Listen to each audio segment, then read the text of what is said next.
Hello and welcome to the Intel Brief. Today is Monday, 23 February. I'm your host Daniel, and today we're going to talk about the situation in Mexico. After the Mexican army has killed the drug lord El Mencho, CJNG members and supporters have launched violent acts across multiple cities, and the White House press secretary has claimed US intelligence supported the operation.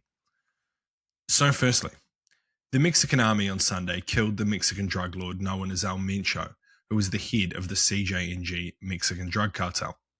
He was wounded during a raid in the town of Tapalía in a western state and died while being flown to Mexico City, a Mexican army spokesperson said.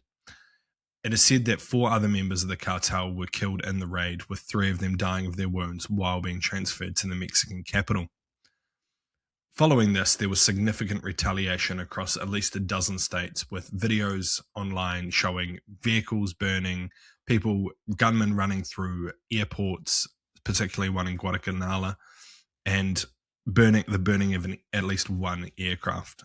The local governor has declared a code red, pausing all public transport, cancelling mass events and in-person classes.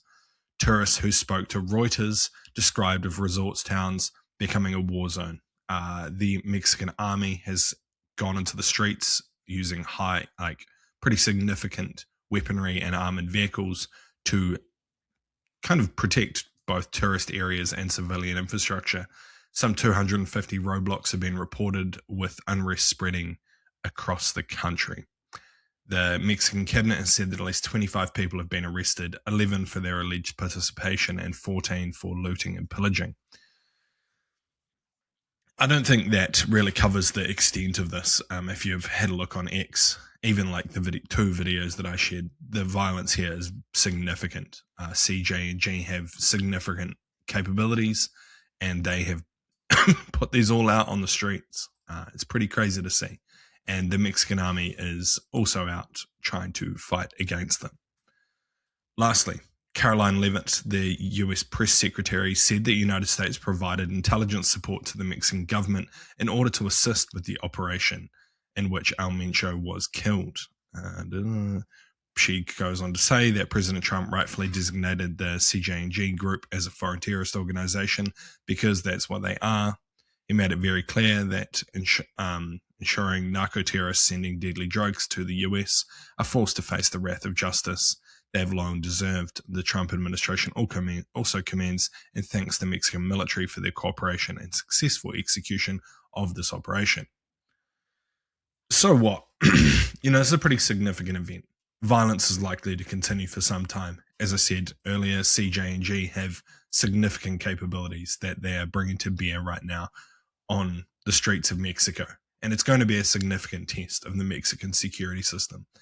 Is the military capable enough to defend against this highly funded, highly supported and well-equipped Mexican drug cartel? That's the question now. And if they can, then great. This is a very good situation. If they can't, then it's going to create some significant issues because, a state is only effective if they have a monopoly on violence, is the saying always goes. So yeah, violence is likely to continue for some time. It's also likely that this is going to create a significant power vacuum within both the CJNG cartel and other rival drug cartels that could turn to, significant violence on the streets of Mexico. This is following, the unrest that we're currently seeing where CJNG are attacking both civilians and government infrastructure.